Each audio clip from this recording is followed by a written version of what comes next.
Bem-vindos a mais uma análise aprofundada. Hoje a gente mergulha numa história, assim, fundamental sobre fé, sobre promessas e, claro, sobre jornadas em território desconhecido. A história de Abraão. Isso mesmo. Vamos usar Gênesis 15 como nosso, digamos, ponto de partida, né? Mas, claro, vamos conectar com outros textos, outros comentários para entender melhor essa aliança antiga. Exato. E as implicações dela que são enormes e duradouras. Com certeza. Nossa missão aqui é tentar desvendar a essência dessa aliança Deus-Abraão, as provações de fé e, olha, de paciência também, né? Muita E paciência. entender por que essa narrativa toda, incluindo a promessa da terra, da descendência, é tão crucial para a gente sacar eventos que vêm depois, como lá em Josué. Perfeito. Então tá, vamos desempacotar isso. Vamos lá. Bom, tudo começa com um chamado que, vamos combinar, é radical. Deus chega para Abrão, que era o nome dele no começo, né? Isso, Abrão. E fala, sai da tua terra, da tua parentela, da casa do teu pai e vai para a terra que eu vou te mostrar. Tá lá em Gênesis 12. Largar tudo? É, família, segurança, cultura, tudo por uma promessa. E que promessa, né? Que promessas! Virar uma grande nação, ser abençoado e o mais impressionante, em ti serão benditas todas as famílias da terra. Uma coisa universal, desde o comecinho. E tem um detalhe em Hebreus 11 que eu acho fascinante. Diz que ele obedeceu e partiu, não sabendo para onde ia. Isso já define o tom, né? Totalmente. A fé aqui não é um salto cego, irracional. É tipo uma confiança radical na palavra de quem chamou, mesmo sem ter o mapa, sem ter as garantias. E a jornada não foi fácil, né? Logo de cara vem uma fome, ele desce pro Egito. Pois é, e lá ele já mostra uma fragilidade humana, sabe? Chega a mentir sobre Sara. Com medo. Mostra que o chamado pai da fé também era humano, tinha seus tropeços. Exato, nada de super-herói. Aí avançando um pouco, a gente chega em Gênesis 15. Abrão tinha acabado de voltar de uma batalha. Resgatou o sobrinho Ló. Um sucesso militar, né? Poderia estar celebrando. Poderia, mas o texto mostra ele ansioso, talvez um pouco para baixo, assim. E é nesse momento de vulnerabilidade que Deus aparece numa visão e diz: Não temas, Abrão, eu sou o teu escudo, o teu grandíssimo galardão. Uma palavra de segurança ali no meio da incerteza dele. Só que a resposta do Abrão revela o que realmente pegava para ele.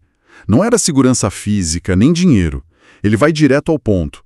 Senhor Deus, que me darás se continuo sem filhos? Nossa, direto mesmo. Era o que pesava, sabe? Fazia ele questionar como aquela promessa de grande nação ia se cumprir.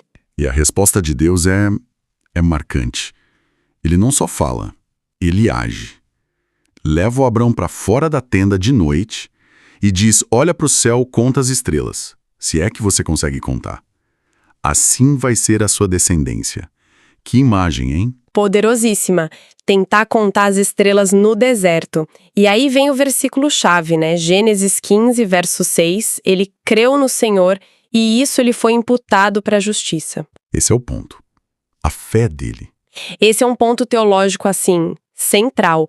A justiça aqui não vem de ele ser perfeito, das obras dele, mas da fé, da confiança na promessa de Deus, mesmo com tudo contra, né? A idade avançada, Sara estéril. Complicado mesmo. E o apóstolo Paulo, séculos depois, lá em Romanos 4, ele pega exatamente esse momento para argumentar que a justificação diante de Deus é pela fé. Ele diz que Abraão não vacilou, mas pela fé se fortaleceu, plenamente convicto de que Deus era poderoso para cumprir o que prometera. É uma confiança ativa, não é passiva. Uma confiança tão fundamental que Deus resolve formalizar isso numa aliança.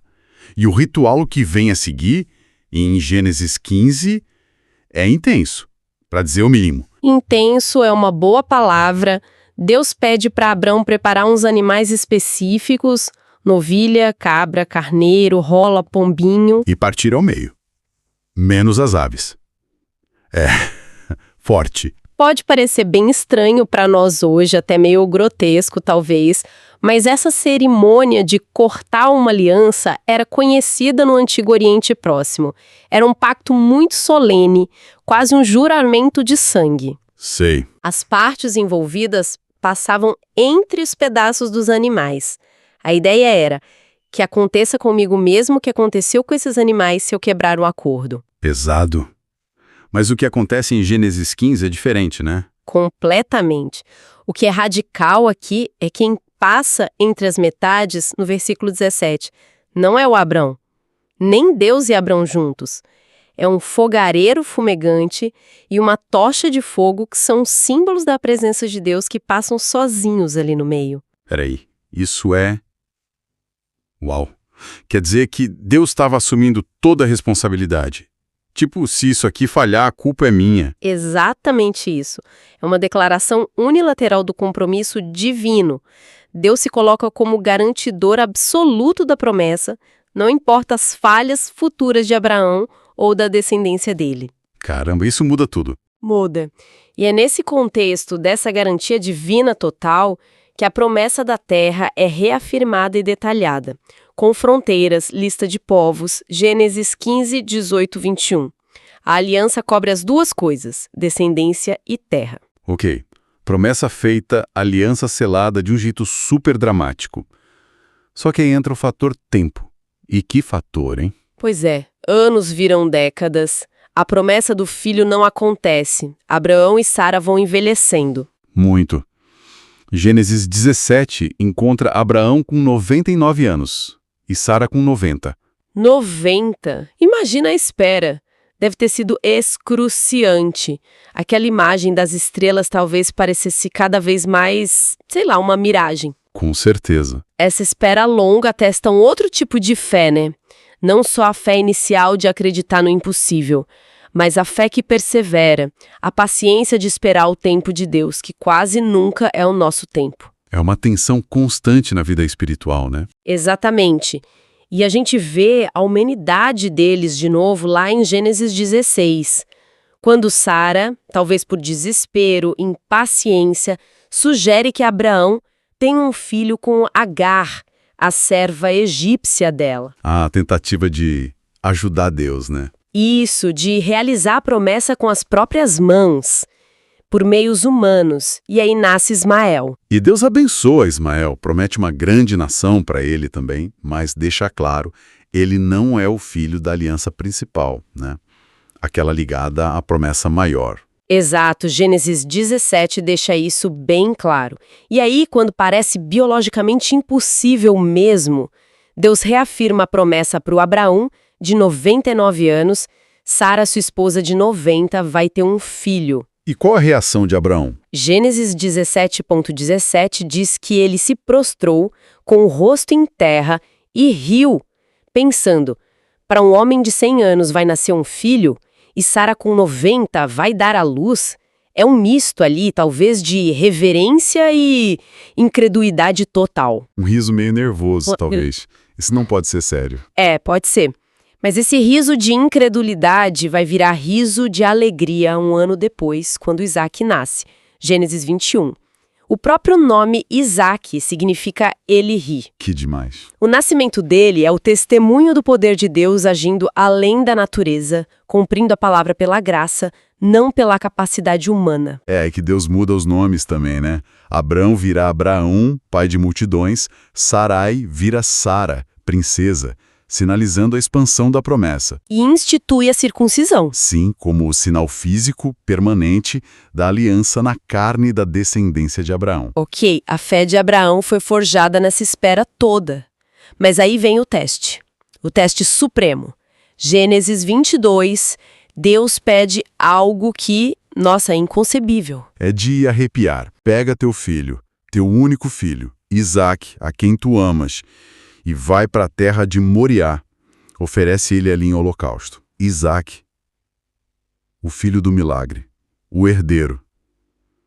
Décadas de espera. É. Eu fico sem palavras só de ler isso. É um dos capítulos mais difíceis, mais debatidos da Bíblia inteira.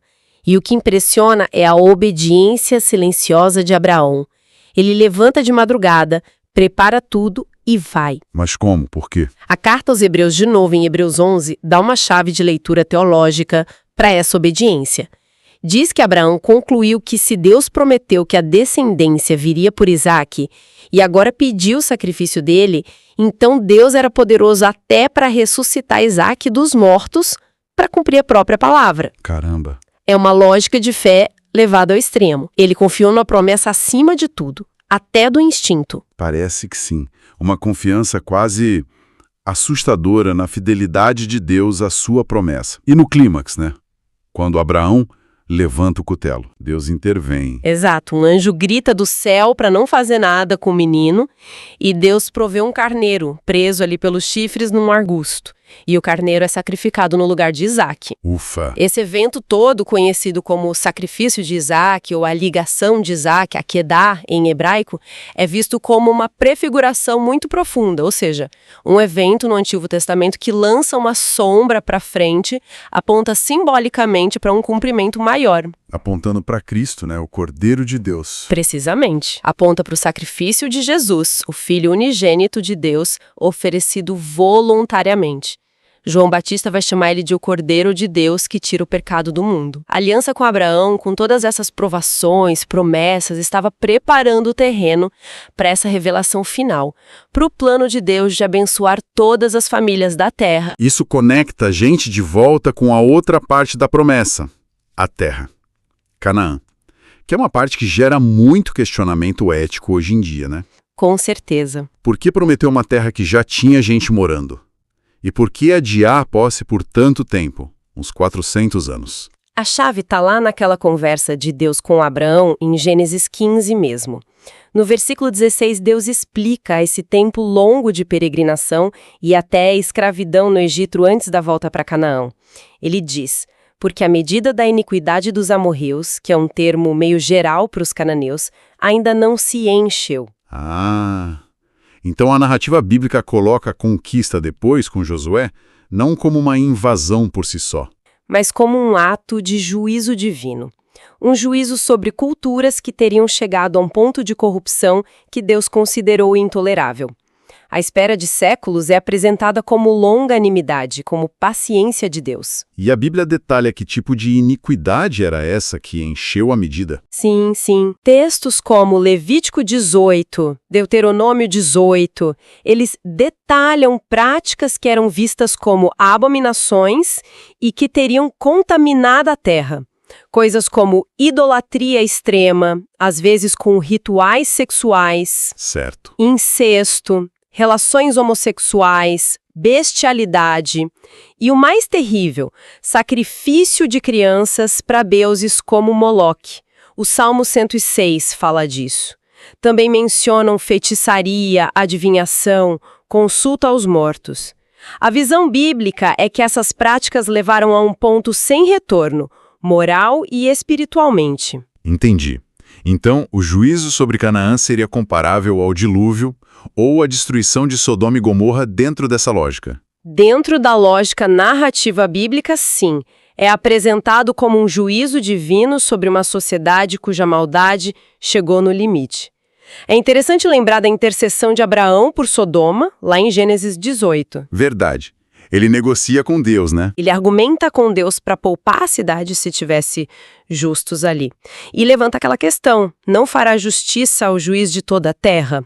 Isso mostra uma preocupação em distinguir justos e ímpios, mesmo no juízo. Faz sentido. Então, a demora no caso de Canaã reflete essa paciência, mas também a certeza de que a iniquidade tem um limite. Israel se torna um instrumento desse juízo específico, mas é super advertido a não fazer igual, para não ter o mesmo fim. Não era pela justiça de Israel, era pelo juízo sobre as outras nações. Uau! Que jornada! Complexa, né? Então, se a gente fosse tentar resumir a essência dessa história de Abraão, o que fica? É tipo um manual de fé perfeita? Eu acho que é mais um estudo sobre a natureza da fé, sabe?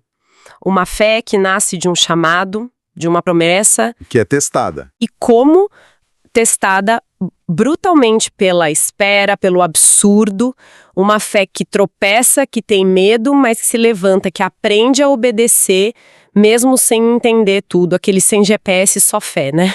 Boa. E que, no fim das contas, descansa não na capacidade da pessoa, mas no caráter e na fidelidade de Deus. Um Deus que se compromete unilateralmente a cumprir o que prometeu. E a gente vê a ligação direta com Josué. A conquista não vem do nada. Não, ela é o cumprimento tardio de uma promessa feita séculos antes dentro desse contexto de aliança e de juízo. E tudo isso aponta para frente, para o descendente final, para o Messias. Então, a relevância disso não está só no passado histórico. Está nos princípios que essa história revela sobre como Deus age e o que significa confiar nele, talvez. Exatamente. A história mostra que as promessas de Deus são certas, mas o tempo e o jeito dele muitas vezes desafiam nossa lógica, nossa paciência. A fé genuína, no modelo de Abraão, parece envolver rendição. Rendição, como assim? Aceitar o plano divino mesmo quando ele não faz sentido pra gente ou contraria o que a gente esperava. Confiar no caráter de Deus, mesmo quando os atos dele, como o juízo, parecem severos para nossa sensibilidade. Para quem busca entender essa dinâmica da fé, essa narrativa é, muito rica. Fala sobre lidar com incerteza. Cultivar a paciência e a importância de confiar em alguém maior que nós mesmos. Pensando nisso tudo, então, fica aqui uma provocação final para a nossa reflexão. Considerando essa jornada toda de Abraão sair sem saber para onde, esperar décadas para um filho, enfrentar a ordem de sacrificá-lo, como será que essa disposição para abraçar o desconhecido, para confiar num propósito maior, mesmo no meio do medo, da incompreensão, como isso poderia talvez ressignificar o jeito que a gente encara nossos próprios desafios, nossas terras desconhecidas na vida hoje? Inscreva-se em nosso canal. Se você gostou deste conteúdo, compartilhe com outras pessoas. Inscreva-se agora e fique por dentro das últimas novidades.